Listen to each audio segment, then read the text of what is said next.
Hello friends and welcome back to my channel. तो जैसे कि आप लोगों को पता है कि मैं उत्तराखंड पीसीएस का जो फॉरेस्ट रेंज ऑफिसर का एग्ज़ाम है उसका जो प्रीवियस ईयर क्वेश्चन पेपर है मैं वो डिस्कस कर रहा हूँ। आज पार्ट 4 है, यानी आज हम 76 से लेकर 100 तक के क्वेश्चन जो है डिस्कस करेंगे। 1 से लेकर 75 मैंने 3 भागों में डिवाइड किया है। 1 2 3 हर एक लेक्चर में मैंने 25 क्वेश्चन लिए हैं। 1 से लेकर 25, 26 से लेकर 50, पार्ट 1 पार्ट 2 और ऐसे पार्ट 3 मैंने 51 से लेकर 75 तक के क्वेश्चन जो मैं कवर कर चुका हूँ। ठीक है, अगर आप FRO एग्जाम दे रहे 28 तारीख को, 28 नवंबर को, तो ये लेक्चर्स आपके लिए बहुत ज़्यादा इंपॉर्टेंट है। क्योंकि हम देखते हैं कि पीसीएस में जो है क्वेश्चन जो है रिपीट होते हैं। तो अगर आप प्रीवियस ईयर क्वेश्चन पेपर नहीं करके जा रहे हो तो आप बहुत बड़ा लॉस कर रहे हो अपना, और अपने कॉम्पिटिटर्स को थोड़ी बढ़त दे रहे हो अपने प्रिपरेशन में। ठीक है, तो मैं नहीं चाहता कि आप सब ऐसे करो, मेरे व्यूअर्स आप हो, और मैं आपके लिए इतनी क्रिस्प शॉर्ट वीडियोस लेके आ रहा हूँ। आपके लिए थोड़ी सी मेहनत कर रहा हूँ। मैं तो फॉरेस्ट रेंज एग्जाम का एलिजिबल भी नहीं हूँ, because I am a graduate in commerce. So it's just for you, and I hope कि आप ये वीडियोस देखें and it becomes very useful, आपके लिए बहुत यूजफुल बने रहे ये वीडियोस। तो शुरू करते हैं आज की वीडियो। क्वेश्चन 76 से हमें देखना है आज। तो 76 क्वेश्चन देख लेते क्या कहता है। Who was the first chairman of Uttarakhand public service commission. Uttarakhand public service commission का पहला चेयरमैन कौन था? Very factual, again very factual question. ठीक है, आपको ये तो रट के जानी चीजें होती हैं। Option A NP Nawani, SK Das, lieutenant general GS Negi, general MC Bhandari. तो इसका answer option A NP Nawani ji है। पहले चेयरमैन थे वो UKPC, Uttarakhand public service commission के। Okay, next question. Who is the propounder of green school concept? Green school concept, ये देखो 2015 के टाइम पे जो है करंट अफेयर्स में था ये चीज। और हमारे उत्तराखंड के ही एक निवासी हैं जो इनको इसमें जो है लीडर बनाया गया था इस इनिशिएटिव में। तो ऑप्शन बी इसका सही आंसर है। He was the proponent of green school concept. Green school basically क्या होता है? एक सस्टेनेबल डेवलपमेंट सस्टेनेबल डेवलपमेंट का कॉन्सेप्ट है कि आपको इन्वायरमेंट के प्रति जो है अपनी रिस्पॉन्सिबिलिटी समझनी है और इन्वायरमेंट को पॉजिटिवली इम्पैक्ट करना है। पॉजिटिवली इम्पैक्ट करना है, तो this is what green school concept means. ठीक है, तो ये क्वेश्चन हमने कवर कर लिया। 78, Tiladi massacre took place on on which date? तो तिलाडी मैसेकेयर जो है उत्तराखंड में हुआ था। तिलाडी मैसेकेयर के बारे में आपको पता होना चाहिए, तो इसके लिए हम देख लेते हैं कुछ इंफॉर्मेशन। तिलाडी मैसेकेयर जो है, ये मैसेकेयर हुआ था। इसको हम उत्तराखंड का जलियांवाला बाग जगह जो इंसिडेंट हुआ था 1919 में अमृतसर में, जलियांवाला बाग, तो उसके साथ जो है रिलेट करते हैं। क्या हुआ था? लोग टिहरी जिले में जो है ये हिंसा मुद्दा जो इंसिडेंट है टिहरी जिले में हुआ था। बेसिकली पंचायत के कुछ लोग पंचायत के कुछ लोग यहाँ पे प्रोटेस्ट कर रहे थे। किस लिए? क्योंकि ब्रिटिशर्स ने क्या किया था, ब्रिटिशर्स जब यहाँ पे आए थे हमारे उत्तराखंड के जिले में, गढ़वाल जिले में जब आए थे, गढ़वाल स्टेट में जो आए थे, तो उन्होंने क्या किया था, फॉरेस्ट राइट्स एक्ट जो हम 2006 में हमने इम्प्लीमेंट किया, फॉरेस्ट राइट एक्ट्स। तो फॉरेस्ट, आपको पता है जितने भी शेड्यूल्ड ट्राइब्स हैं, जितने भी अनुसूचित जनजातियां हैं, वो अ, जंगल के रिसोर्सेज पे बहुत डिपेंड करती है। तो उन्होंने क्या किया था, जंगल के रिसोर्सेज को यूज करने के लिए उन्होंने प्रोहिबिशन कर दिया, यानी उनका इस्तेमाल पे उन्होंने पाबंदी लगा दी कि आप जंगल की जो चीजें हैं वो यूज नहीं कर पाएंगे। टिम्बर हो गया, जैसे आपको पता है कि ये आप एक जो जनजातियां हैं, जितनी भी ट्राइब्स हैं, वो फॉरेस्ट में कितना डिपेंड करती हैं। तो इसके कारण उनकी लिविंग, उनके लाइवलीहुड पे बहुत बड़ा इम्पैक्ट पड़ा। ठीक है, वो टैक्सेशन उन्होंने लगाया कि अगर आपको यूज करना है फॉरेस्ट का कुछ भी रिसोर्स, अगर आपको जंगल का कुछ भी रिसोर्स यूज करना है तो आपको टैक्स देना पड़ेगा। तो इसके लिए उन्होंने प्रोटेस्ट किया था। और यहाँ पे वही जैसे जलियांवाला बाग में हुआ फायरिंग, यहाँ पे भी हुई थी। तो उसी के चलते यहाँ पे कई जाने गई और काफी लॉस हुआ, ह्यूमन लाइफ का लॉस हुआ। तो इस चीज से आपको पता लगता है कि ब्रिटिशर्स ने उत्तराखंड में भी एक जलियांवाला बाग का जो इंसिडेंट हुआ था अमृतसर में, वैसा ही कुछ जो है इंसिडेंट हमारे उत्तराखंड में भी हुआ था। उसको हम तिलाडी मैसेकेयर बोलते हैं। तिलाडी मैसेकेयर बोलते हैं। ठीक है, अब इसमें इस क्वेश्चन में डेट पूछी है कि डेट ये कब हुआ था। तो इसमें ऑप्शन ए 30 मई 1930। अब ये मई इन्होंने डेट भी बोली हुई है कि डेट भी आपको याद होनी चाहिए, नॉट द ईयर। ठीक है, लेकिन हमारा काम इन्होंने इजी इसलिए बना दिया कि 1931, 31, 32, 39, मतलब हर एक चार चार ऑप्शन में चार अलग अलग साल पूछे हैं। तो अगर आपको साल भी याद है तो आपका काम हो गया। इसका ऑप्शन ए आंसर है, 1930 में उसका है ये मैसेकर हुआ था। ठीक है, और एक इंपॉर्टेंट बात और, नरेंद्र शाह, नरेंद्र शाह, ये आपको लिखना है, ये उस वक्त के किंग थे, king of Tehri.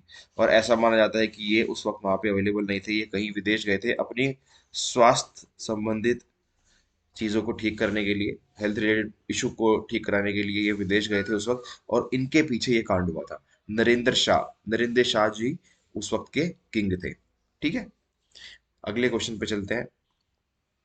79, which sect did not which sect did not register its entry at all in Uttarakhand.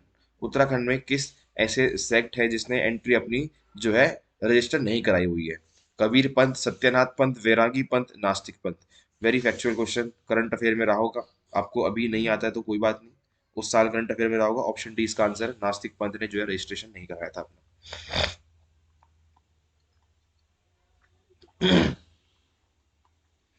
अगला क्वेश्चन चलते हैं 80, क्वेश्चन नंबर 80।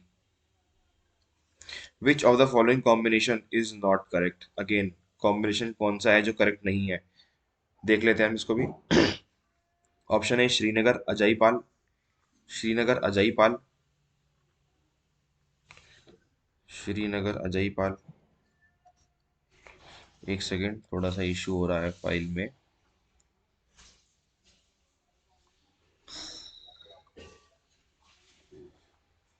मैं रब कर लेता हूँ। ठीक है, श्रीनगर अजयपाल। आपको पता होगा अजयपाल तो बहुत ही फेमस हमारे रूलर रहे उत्तराखंड के। अगर आपने उत्तराखंड की हिस्ट्री पढ़ी है उत्तराखंड की, तो ये नाम आपको कहीं ना कहीं आपने पढ़ा ही होगा। तो आपको पता होगा ना, होना चाहिए कि श्रीनगर के ये संस्थापक थे। ठीक है, तो ये आंसर नहीं है, श्रीनगर यज्ञपाल ये बिल्कुल सही है। बी टिहरी सुदर्शन शाह, ये भी बिल्कुल सही सही मैच है। ऑप्शन सी अल्मोड़ा कनकपल और चंद्रपुरागढ़ी भानु प्रताप। ये दो ऑप्शन अब बचते हैं, इसमें शायद आपको इन दोनों में से ही थोड़ा कंफ्यूजन होना चाहिए। अगर आपको लगता है कि थोड़ा सा इनमें दोनों कंफ्यूजन है, तो मैं आपको आंसर बता देता हूँ। ऑप्शन सी इसका सही आंसर है, ये डी जो है बिल्कुल राइटली मैच्ड है। चंद्रपुरगढ़ी भानु प्रताप जी यहाँ पे जिन्होंने शासक थे, ये चमोली जिले में है ये चमोली जिले में है। और सी अल्मोड़ा कनकपाल। जो कनकपाल का जो हिस्ट्री है वो आपको बहुत इंपॉर्टेंट है। कनकपाल नाम हमारे गढ़वाल रीजन का जो नाम है बहुत इंपॉर्टेंट है, क्योंकि कनकपाल जो थे, अब मैं आपको बताता हूँ कि आंसर ये कितना आसान क्यों है। क्योंकि कनकपाल जो थे, पहली बात, वो फर्स्ट इंडिपेंडेंट रूलर थे ऑफ गढ़वाल। ठीक है, पहले पहले राजा थे गढ़वाल रीजन के। इन्होंने, ये परमार डायनेस्टी से बिलोंग करते थे, परमार डायनेस्टी। ठीक है, और दूसरी चीज, ही वॉज द फाउंडर ऑफ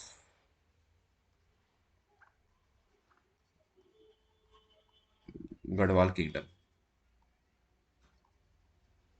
तो मैंने आपको बताया कि परमार डायनेस्टी के जो है संस्थापक थे, परमार जिले परमार डायनेस्टी से इनका जो है नाता था। और इन्होंने क्या किया था, found, he was the founder of Garhwal kingdom के वो संस्थापक थे।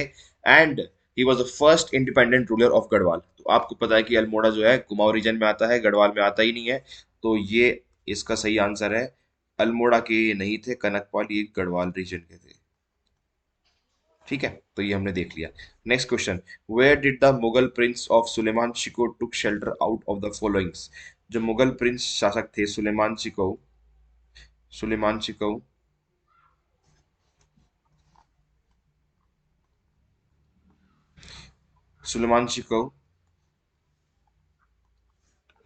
सुलेमान को उन्होंने कहाँ पे जो है शरण ली थी? गढ़वाल में ली थी, कुमाऊं में ली थी, नेपाल में ली थी, हिमाचल में ली थी। अगेन ये नाम बहुत इंपॉर्टेंट हो जाता है हमारी उत्तराखंड की हिस्ट्री में, जो है क्योंकि ये बार बार हमारे इन्होंने अटैक किया। तो आपको इसके लिए हिस्ट्री पढ़नी पड़ेगी उत्तराखंड की। ठीक है, इसका सही आंसर गढ़वाल है। तो गढ़वाल आपको याद रखना है। ये क्वेश्चन जो है रिपीट होने के ज्यादा चांस है इस क्वेश्चन के। ये क्वेश्चन होने के रिपीट के ज्यादा चांस है बिकॉज ये थोड़ा सा ट्रिकी हो जाता है। ठीक है, गढ़वाल राज्य में इन्होंने, गढ़वाल जगह इलाके में इन्होंने शरण ली थी। और इन्होंने ये क्वेश्चन जो है उल्टे फॉर्मेट में पूछ सकते हैं कि मुगल प्रिंस सुलेमान सिको ने कहाँ पे ली थी, ये तो इन्होंने पूछा है। ऐसे ही पूछ सकते हैं कि कौन सा ऐसा मुगल शासक था जिन्होंने गढ़वाल में आके अपनी शरण ली थी। ठीक है, तो सुलेमान सिको ये नाम आपको याद रखना है। मुगल प्रिंस सुलेमान सिको ये आपको याद रखना है। अगला क्वेश्चन देख लेते हैं।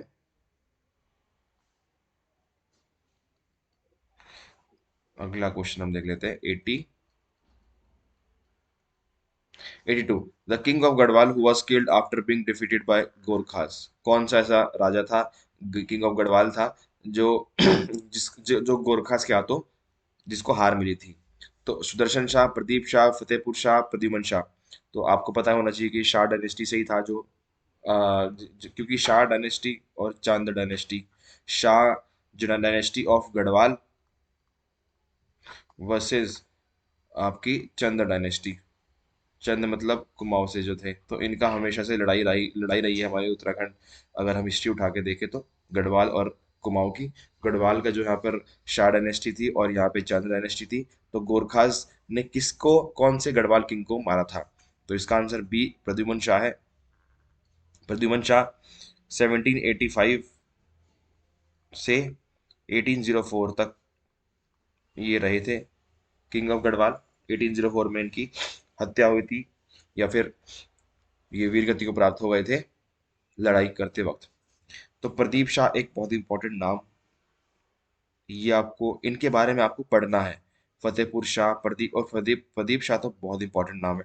सुदर्शन शाह भी अगेन वेरी इंपॉर्टेंट नाम। ठीक है, ये नाम्स आपको पढ़ने हैं, आपको हिस्ट्री में पढ़ने हैं, उत्तराखंड हिस्ट्री में। इनसे क्वेश्चन आराम से बनेगा, पक्का बनेगा, गारंटी कहता हूँ। कोई ना कोई एग्जाम में फंसेगा इसका, इसमें कोई भी सवाल या तो एफआरओ में आ जाएगा, या फिर आपकी उत्तराखंड पीसीएस जो होने वाला है लोअर या अपर का, उसमें आएगा कोई ना कोई एग्जाम में क्वेश्चन आएगा। ठीक है, इनके बारे में आपको पढ़ना है। नेक्स्ट क्वेश्चन देखते हैं। पॉन टू टी क्या है? Idol, coin, tax, building. Easy सवाल, टैक्स है पॉन टू टी। उत्तराखंड के हिस्ट्री से पढ़ोगे आप तो आपको पता होना चाहिए कि एक तरह का टैक्स है। Next question. Who among the following was not a freedom fighter. इनमें से कौन ऐसी शख्सियत है जो फ्रीडम फाइटर नहीं थी? गौरा देवी, जीबी पंत, महावीर त्यागी, एच एन बहुगुणा। बहुत सिंपल सवाल, गौरा देवी। गौरा देवी जी आपको पता होना चाहिए। गौरा देवी जी आपको पता होना चाहिए। एक इन्वायरमेंट इन्वायरमेंटलिस्ट थी, इन्वायरमेंटलिस्ट। ठीक है, जिन्होंने चिपको मूवमेंट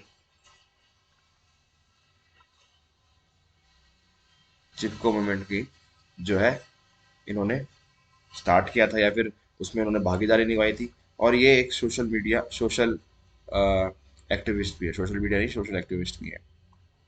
ठीक है, इनको काफी सारे अवार्ड्स मिले हैं गौरा देवी जी को। तो आपको इनके बारे में पढ़ना है। और गौरा देवी जो है फ्रीडम फाइटर नहीं है, क्योंकि ये एक सोशल एक्टिविस्ट है। ठीक है, और इनका नाता जो है चिपको मूवमेंट से भी है। तो ये हमने देख लिया। 85 question. Which of the following combination is not correctly match. इनमें से ऐसी कौन सी है जो करेक्टली मैच नहीं है? लैंसडाउन में गढ़वाल राइफल्स, बिल्कुल सही, पता होना चाहिए आपको। रानीखेत गोरखा रेजिमेंट, देहरादून आईएमए, ये तो बहुत आसान है, ये भी आपको पता होना चाहिए। आपको कन्फ्यूजन होना चाहिए बी और डी में, रानीखेत गोरखा रेजिमेंट या फिर चंबा गब्बर सिंह मेमोरियल मॉन्यूमेंट। तो option D is right. Ranikhet नहीं है, ये अल्मोड़ा है। अल्मोड़ा में है गोरखा रेजिमेंट। ठीक है, अल्मोड़ा में है गोरखा रेजिमेंट। तो ये भी आपको फिर से पता होनी चाहिए, बहुत बेसिक चीजें हैं, बहुत बेसिक चीजें हैं उत्तराखंड के बारे में। ठीक है, next question. Which of the following places is famous Muslim religious place? Very simple question, आप ऑप्शन देखोगे तो आराम से पता लग जाएगा। कैला पीर, बुड्ढा खेड़ार, पीरगढ़ी, देवलगढ़, सिद्ध बली, कोटद्वार, पिरान कलियर, रुड़की। आपको पता है कि पिरान कलियर कितना फेमस जगह है रुड़की का। ठीक है, तो शायद मैं रुड़की से हूँ तो मेरे लिए शायद ये बहुत इजी सवाल था। जितने भी मेरे फ्रेंड्स हैं चमोली जिले के या फिर कुमाऊँ डिस्ट्रिक्ट के, कुमाऊँ रीजन के, तो शायद उनके लिए थोड़ी मुश्किल हो सकता था, लेकिन पिरान के लिए मेरे ख्याल से बहुत फेमस जगह है, तो आपको पता होना चाहिए। ठीक है, 86 हमारा हो गया, सी इसका आंसर है। 87, which of the following pairs is correctly matched, इनमें से कौन सा करेक्टली मैच्ड है? A Jim Corbett politician, no he was not a politician. ET Atkinson artist, no. Mohan Upreti engineer, नहीं ये नहीं। BD Pande historian is the right answer. थोड़ा सा ट्रिकी सवाल था क्योंकि जिम कॉर्बेट ही एक फेमस पर्सनालिटी है इनमें से। एटिक्सन, मोहन उप्रेती इंजीनियर, बीडी पांडे, थोड़े से अजीब से नाम थे। शायद आप लोगों ने कहीं ना पढ़े हों या फिर जिन्होंने पढ़े हों तो शायद वो भी इसको जो याद करने में प्रॉब्लम हो रही हो। तो इसका आंसर वैसे बीडी पांडे एक हिस्टोरियन थे। ठीक है, तो ऐसे सवालों से आपको अब बचना भी है आपको, क्योंकि अगर आपको चीज़ें याद नहीं आ रही है और इसमें आपको ज़्यादा लॉजिक लगा भी नहीं सकते। ये बहुत ही फैक्चुअल क्वेश्चन था। आपको पता है तो पता है, अदरवाइज आपको ऐसे क्वेश्चन छोड़ देने चाहिए। आप उसमें तुक्का मारने की जगह अब नेगेटिव मार्किंग और करा के आओगे। नहीं करना चाहिए ऐसे क्वेश्चन अटेम्प्ट अगर आपको नहीं आते तो। वैसे इसका आंसर बीडी पांडे हिस्टोरियन जो है, वो एक पेयर जो है, ये पेयर जो है करेक्टली मैच है। बीडी पांडे जो है हिस्टोरियन थे। नेक्स्ट क्वेश्चन हम चलते हैं फिर।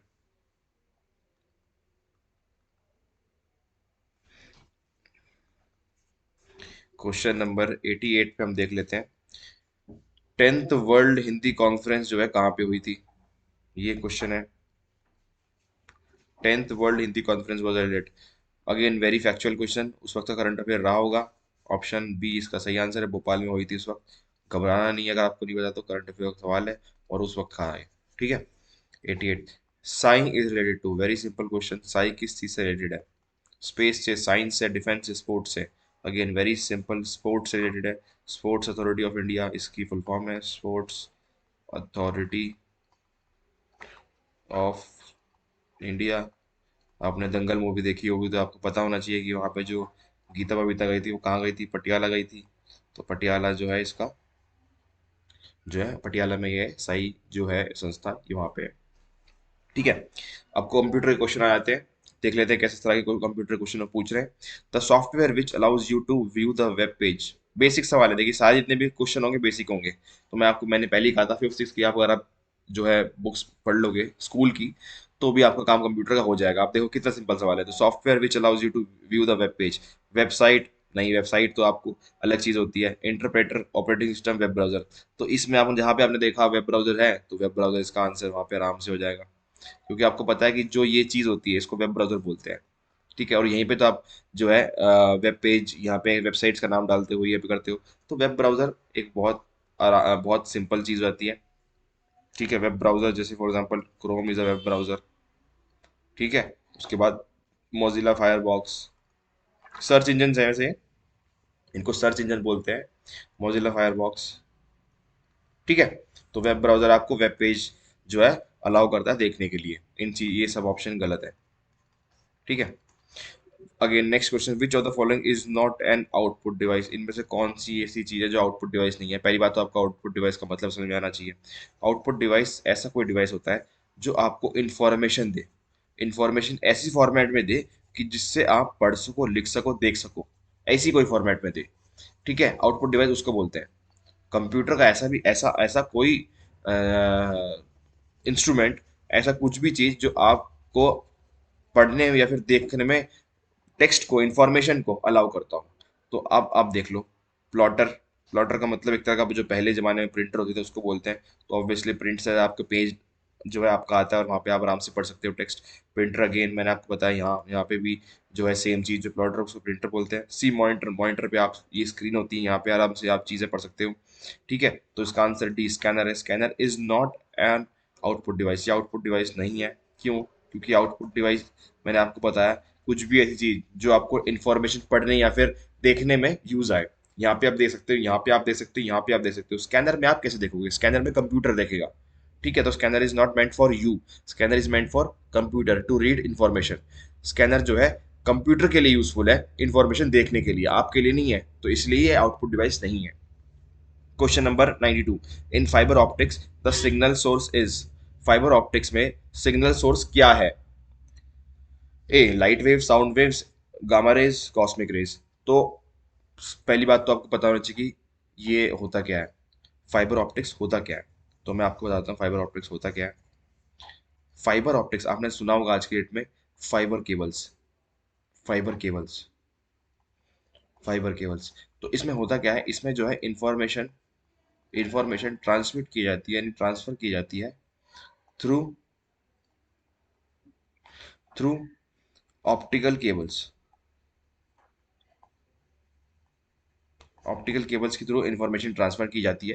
ठीक है, फॉर एग्जांपल आपका जियो फाइबर है, ये फाइबर केबल्स है, जियो फाइबर आज की डेट में जो यूज हो रहा है। तो इसमें क्या होता है, इसमें कौन सी टेक्नोलॉजी यूज हो रही है, इसमें लाइट वेव्स, यानी साउंड, लाइट जैसे लाइट ट्रैवल करती है ना, जैसे लाइट ट्रैवल करती है, वैसे ही इसमें जो है ऑप्टिक ऑप्टिक फाइबर ऑप्टिक्स में लाइट वेव्स का जो है यूज होता है, और ऐसे जो है इंफॉर्मेशन ट्रांसफर ट्रांसफर की जाती है। ठीक है, तो इसका आंसर ए है, light waves. Question number 93, in processing checks which of the following IO techniques do the banks generally follow. Again, अगर आप इसको पढ़ोगे तो आपको लग सकता है कि यार कितना मुश्किल क्वेश्चन पूछ लिया, लेकिन अगर आपको उसको दोबारा थोड़ा ध्यान दोगे क्वेश्चन के अंदर, तो इसमें आपको पता लग जाएगा कि सवाल जो है बहुत सिंपल है। आप इसको दोबारा पढ़ो, इन प्रोसेसिंग चेक्स, चेक्स को प्रोसेस करने के लिए कौन सी ऐसी टेक्निक्स जो बैंक यूज करता है चेक्स को पढ़ने के लिए। तो अगर आप देखो कि बैंक से कुछ रिलेटेड है, चेक्स पढ़ना है, तो आपको इनमें से कौन सा चार में से ऐसे टर्म है जो बैंक में आपने कहीं यूज होते हुए देखा हो। OCR, MICR, bar code, VRT. बहुत से लोग बार कोड शायद इसको कर दे, पर bar code is not a right answer. आपने कभी अपनी पासबुक में ध्यान से देखा हो तो वहां पे आईएफएससी कोड, ठीक है, आपका अकाउंट नंबर तो ऑब्वियसली होता है, कस्टमर आईडी होती है, और एक एमआईसीआर कोड भी होता है। एमआईसीआर आपकी जो पासबुक में लिखी रहती है, चेकबुक में लिखी रहती है, तो ये इसका आंसर है एमआईसीआर। ठीक है, जिसने जिन्होंने लोगों ने ध्यान दिया होगा इस चीज़ पे, तो उनके लिए थोड़ा आसान क्वेश्चन हो गया। अदरवाइज आप जो है इसको कहीं पढ़ा होगा तो आप कर सकते हो, अदरवाइज नहीं कर सकते आप इस क्वेश्चन को। ठीक है, वैसे इजी क्वेश्चन मैं उसको बोलूँगा, क्योंकि यहाँ पे आज की डेट में सब जो है काफ़ी इंफॉर्मेटिव है। ठीक है, 94, विच of the following is not a scalar quantity. Scalar quantity नहीं, तो यानी इसका मतलब वेक्टर क्वांटिटी है, पूछ रहे हैं कि इनमें से कौन सी वेक्टर क्वांटिटी है। अगेन नाउ मैं इसका मतलब बता देता हूँ आपको सिंपल भाषा में, कि वेक्टर क्वांटिटी और स्केलर क्वांटिटी होती क्या है। वेक्टर क्वांटिटी और स्केलर क्वांटिटी होती क्या है, मैं आपको बता देता हूँ। तो वेक्टर क्वांटिटी का मतलब ये होता है, वेक्टर क्वांटिटी, हाँ जी, वेक्टर क्वांटिटी, तो इसमें क्या होता है, जब आप कोई, और स्केलर क्वांटिटी, ठीक है, वेक्टर क्वांटिटी आप क्या होता है, जब आप किसी चीज को मेजर कर सको विद, मेजर कर सकते हो with respective of direction, direction के साथ आपको मेजर करना है, और यहाँ पे सिर्फ आप मेजर करना है, सिर्फ आप मेजर कर रहे हो, यानी for example speed, speed 40 kilometre प्रति घंटा जा रही है, 40 किलोमीटर प्रति घंटे से जा रही है, 50 किलोमीटर प्रति घंटे से जा रही है, 60 किलोमीटर प्रति घंटे से जा रही है। तो जब आप जो एक स्पीड है, क्योंकि यह स्पीड भी एक तरह से आप मेजर कर रहे हो किसी चीज को, क्वांटिटी है एक तरह से जिसको आप मेजर कर रहे हो। तो अगर आप स्पीड की बात करो तो स्पीड एक जो है स्केलर क्वांटिटी आती है, बिकॉज स्पीड, सिर्फ आप जब ने स्पीड बोला तो आपने इसमें कोई डायरेक्शन नहीं बोली कि स्पीड जो है किसी व्हीकल की स्पीड जो है 50 किलोमीटर प्रति घंटे 8 से चल रही है, कोई फॉर एग्जांपल एक मोटर बाइक है जो 50 किलोमीटर प्रति घंटे से चल रही है, तो यहाँ पे स्पीड की बात हो रही है, तो स्पीड जो है स्केलर क्वांटिटी हो गई। वहीं पर वेक्टर क्वांटिटी का मतलब ये होता है जब आप किसी चीज को नापो यानी मेजर करो विद रिस्पेक्ट टू डायरेक्शन। ठीक है, विद रिस्पेक्ट टू डायरेक्शन, कि आगे जाती है, पीछे जा, सॉरी, आगे जाती है, पीछे जाती है, बाएं जाती है, दाएं जाती है। तो अगर आप किसी चीज को मेजर करो विद रिस्पेक्ट टू डायरेक्शन, उसको हम वेक्टर क्वांटिटी बोलते हैं, उसको हम वेक्टर क्वांटिटी बोलते हैं। तो अब हमें देखना है कि इसमें वेक्टर क्वांटिटी क्या है। टाइम, टाइम में आपको पता है डायरेक्शन में कोई यूज नहीं है, टाइम सिंपल आप मेजर कर सकते हो, 12 बज रहे हैं, 2 बज रहे हैं, इसमें डायरेक्शन में कोई यूज नहीं है। वॉल्यूम, अगेन वॉल्यूम में भी कोई डायरेक्शन का यूज नहीं है, कितनी वॉल्यूम है उसकी, 5 लीटर है, 7 लीटर है, 10 लीटर है, अब डायरेक्शन किसमें कोई यूज नहीं है। डेंसिटी, अगेन सेम, जैसे वॉल्यूम वैसी डेंसिटी, कोई यूज नहीं है डायरेक्शन का, बट इन फैक्ट मोमेंटम एक ऐसी चीज है जहां पे आप डायरेक्शन का प्रयोग करेंगे। मोमेंटम आप ऐसी चीज है जहां पे आप डायरेक्शन का प्रयोग करेंगे, और जहां पे मैंने आपको बताया जहां पे डायरेक्शन आ जाती है मेजरमेंट के साथ, उसको हम बोलते हैं वेक्टर क्वांटिटी। जहां पे डायरेक्शन के साथ, मेजरमेंट के साथ डायरेक्शन आती है, यानी अगर आप किसी चीज को मेजर कर रहे हो और प्लस डायरेक्शन उसमें आपको इस्तेमाल करनी हो, तो उसको हम बोलते हैं वेक्टर क्वांटिटी। और जहां पे सिर्फ और सिर्फ मेजरमेंट आप कर रहे हो किसी चीज को, उसको हम बोलते हैं scalar quantity. Simple. Scalar quantity के हमने एग्जांपल देख लिए। टाइम उसका एग्जांपल है, वॉल्यूम उसका एग्जांपल है, डेंसिटी उसका एग्जांपल है। वही मोमेंटम, मोमेंटम आपको पता होना चाहिए मोमेंटम जो है किस चीज से रिलेटेड होता है। ठीक है, फिजिक्स का टर्म है। तो मोमेंटम में आप हमेशा डायरेक्शन के साथ बात करते हो। तो again this becomes your vector quantity. तो इसका आंसर जो है ऑप्शन डी वेक्टर क्वांटिटी है।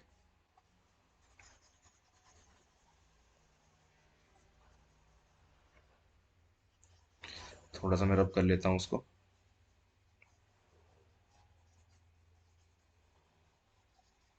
तो आपको इस चीज में कंफ्यूज नहीं होना है। ठीक है, बहुत सिंपल कॉन्सेप्ट है। बस आपको दो तीन बार आपको जो है इसको रिवाइज करना है, अपने आप से देखना है, अपने आप से रिसर्च करनी है इसके बारे में कि वेक्टर क्वांटिटी स्केलर क्वांटिटी क्या होती है। अगर आपको अभी भी समझ में नहीं आया, तो आप मेरी जो है मैंने जो रिकॉर्ड किया है इसको दोबारा देखो। दोबारा मैं मेरे से देखो कि मैंने क्या समझाया। एक बार में शायद ऐसा हो कि आपको समझ में ना आए चीज। ठीक है, तो इसका आंसर जो है डी मोमेंटम है। नेक्स्ट क्वेश्चन हम देख लेते हैं। Polio is caused by what? Polio किससे जो है होता है? फंगस से, virus with single stranded RNA, bacteria से, virus with single stranded DNA. अब जिन्होंने जो है बेसिक इन्फॉर्मेशन उन्हें पढ़ी है तो उसको पता होना चाहिए कि पोलियो जो है वायरस से होता है। अब यहाँ पे सिर्फ लेकिन प्रॉब्लम है कि वायरस, यहाँ वायरस के साथ यहाँ पे सिंगल स्ट्रैंडेड आरएनए और सिंगल स्ट्रैंडेड डीएनए बोला है। अब जो है दुविधा किसी को अगर होगी तो सी ऑप्शन में होगी दुविधा, या फिर डी में होगी। अब इसको कैसे पार पाया जाए, अब मैं आपको बताता हूँ। ऑप्शन जो है, ऑप्शन आप एलिमिनेट यहाँ से करोगे आरएनए और डीएनए में, क्योंकि यही जो है दोनों चीज अलग है। तो अगर आपको पता होगा कि ह्यूमन में, इंसान के अंदर आप डीएनए देखते हो, डीएनए होता है हमारे पास। और जितने भी वायरस होते हैं उनमें डीएनए नहीं होता, उनमें आरएनए होता है। ठीक है, जैसे for example corona virus. Corona virus Covid जिससे होता है, वो एक वायरस है। उसमें जो है हम आरएनए पढ़ रहे थे पिछले एक दो साल से, जितने भी साइंटिस्ट हैं जीनोम सीक्वेंसिंग कर रहे हैं, या फिर वो चलो छोड़ो। आपका जो आरटीपीसीआर टेस्ट होता था, आरटीपीसीआर टेस्ट में क्या होता था कि आपका सैंपल लेंगे, आपके सैंपल में डीएनए होगा। उस डीएनए को वो आरएनए में ट्रांसफर करते थे। आरएनए में ट्रांसफर करके फिर वो आइडेंटिफाई करते थे कि इसमें कोरोना वायरस है या नहीं है। इसलिए उसको बोलते थे आरटीपीसीआर को रिवर्स ट्रांसक्रिप्शन। रिवर्स यानी पहले डीएनए को आरएनए में कन्वर्ट करते थे वो। इसलिए जो है जो आरटीपीसीआर की टेस्ट की जो रिपोर्ट आती थी वो 24 घंटे में आ जाती थी। क्योंकि उसमें जो है लेबोरेटरीज में उसका काम होता था, और लैब में जो है उसको डीएनए से आरएनए करते थे। ठीक है, तो इसलिए वायरसेस में हमेशा आरएनए होता है। वायरसेस में आरएनए होता है। तो यहाँ से ऑप्शन सी सही हो जाता है, virus with single stranded RNA. Option D is not right because DNA जो है आदमी में होता है, यानी ह्यूमन में होता है। ठीक है, इस ऐसे करके आपको इसका आंसर कर लेना था। Next question. The gases responsible for the acid rain are. Acid rain के लिए कौन सी गैसेज रिस्पॉन्सिबल है? Option A SO2 and NO2, यानी sulphur oxide and nitrogen oxide. इसका करेक्ट आंसर यही है, बहुत फैक्चुअल है। आपने कहीं ना कहीं इसको पढ़ा ही होगा। ठीक है, बहुत सिंपल क्वेश्चन है। सल्फर ऑक्साइड और नाइट्रो ऑक्साइड की वजह से एसिड रेन होती है। ठीक है, next question. The metal present in vitamin B12, again बहुत फैक्चुअल है। पढ़ा है तो पढ़ा है, अदरवाइज आपको कुछ इसमें गेस नहीं कर सकते आप, इसमें कुछ वो नहीं कर सकते कि आपको कुछ कॉन्सेप्ट हो। Option A cobalt is the right answer. ठीक है, आपको ये चीज़ें एज इट इज याद कर लेनी। विटामिन B12 में कोबाल्ट होता है। Next question. The first commercial product produce through genetic engineering कौन सा है? ये अगेन करंट अफेयर में रहा होगा उस वक्त। और इसका आंसर ऑप्शन सी इंसुलिन है। इंसुलिन ऐसा पहला कमर्शियल प्रोडक्ट है जो हम जेनेटिक इंजीनियरिंग के थ्रू हमने इन्वेंट किया था। अब जेनेटिक इंजीनियरिंग क्या होती है? जेनेटिक इंजीनियरिंग का मतलब ये होता है जब किसी चीज़ की आप जीन्स के साथ खेलते हो। आपने जीन्स, अब आपको जो है थोड़ा बायोलॉजी में जाना पड़ेगा। ठीक है, आपको पता होना चाहिए कि जीन्स क्या होती हैं, जीनोम्स क्या होते हैं। ठीक है, तो हर एक इंसान के एक डिफरेंट जीन होते हैं। ठीक है, डिफरेंट जीन होता है, किसी भी इंसान के सेम जीन कभी नहीं हो सकते। ठीक है, तो उन जीन को, किसी एक के जीन को निकाल के किसी और के जीन के साथ मिक्स करना, ऐसे करके जो है जेनेटिक इंजीनियरिंग बोलते हैं इस चीज़ को। बायोलॉजी में का टर्म है, आपको पढ़ना चाहिए। ठीक है, आज की डेट में बहुत इसका टेक्नोलॉजी में यूज़ हो रहा है। ठीक है, आप कोई भी कॉम्पिटेटिव एग्जाम्स में देखते हो तो genetic engineering is a very hot topic. Biotechnology के अंदर आता है, बायोटेक्नोलॉजी के अंदर आता है। तो बहुत हॉट टॉपिक है, आपको पता होना चाहिए, बेसिक से आपको पता होना चाहिए इसकी आंसर इस टॉपिक के। तो इंसुलिन जो है पहला कमर्शियल प्रोडक्ट था। 99, which of the following term is related to honey bee, यानी जो शहद का जो प्रकरण होता है उसको हम क्या बोलते हैं? Sericulture, pisciculture, tissue culture, apiculture. Apiculture is a very correct answer. और बहुत ये क्वेश्चन जो है इजी बोल दूंगा मैं, आपको पता होना चाहिए, जिससे हनी बीज होते हैं उसको हम एपीकल्चर बोलते हैं। So last question. According to Urban Development Ministry of Government of India, which city has been declared the cleanest city of India for 2014-15? यानी अगेन करंट अफेयर का क्वेश्चन है और वो उस वक्त रेलिवेंट था, आज के डेट में रेलिवेंट नहीं है। उस वक्त मैसूर जो है क्लीनेस्ट सिटी थी। आप मुझे कमेंट करके बताइए कि अब करेंटली कौन सी जो है सिटी जो है सबसे क्लीनेस्ट सिटी है, क्लीनेस्ट सिटी कौन सी है? और ये मैं आपको हिंट देता हूँ, ये लगातार 4 साल से, 4 या 5 साल से जो है क्लीनेस्ट सिटी का अवार्ड जो है इसको मिल रहा है। ठीक है, पता होना चाहिए, करंट अफेयर का सवाल है। तो इसी के साथ हम ये वीडियो जो है एंड करते हैं। हमारी जो है पूरी सीरीज थी ये हो चुकी है, 100 क्वेश्चन मैंने आपको बताए, 1 से लेकर 100 तक हमने हर एक क्वेश्चन में जो कॉन्सेप्ट्स होते थे वो डिस्कस किया। 28 को आपका एग्जाम है, आपको ये क्वेश्चंस अच्छे से करके जाने हैं, सो दैट अगर आपको वहाँ पे कोई भी क्वेश्चन या फिर कोई भी कॉन्सेप्ट वहाँ पे आता है तो आपको पता होगा और आप जो है सही आंसर कर पाएंगे। तो इसी के साथ I wish you all the very best, all the best for your exam जो 28 नवंबर को होने वाला है आपका। ठीक है, और उसके बाद मैं आपको बता दूं, मैं उत्तराखंड पीसीएस का जो लोअर का एग्जाम की डेट आ चुकी है उसके लिए मैं previous year question paper analyse करूंगा और पूरा डिस्कस करूंगा। तो उसके लिए आप मेरे चैनल पे जाइए, और मेरे चैनल को सबसे पहले अगर आपने सब्सक्राइब नहीं किया है तो please subscribe my channel, because I am doing it all for you. मैं आपके लिए सब कुछ कर रहा हूँ और आपको लगता है कि आपकी प्रिपरेशन में मैं किसी तरह भी हेल्प कर रहा हूँ, तो please do consider subscribing my channel. And till the next video comes, take care, goodbye, and see you in the next video.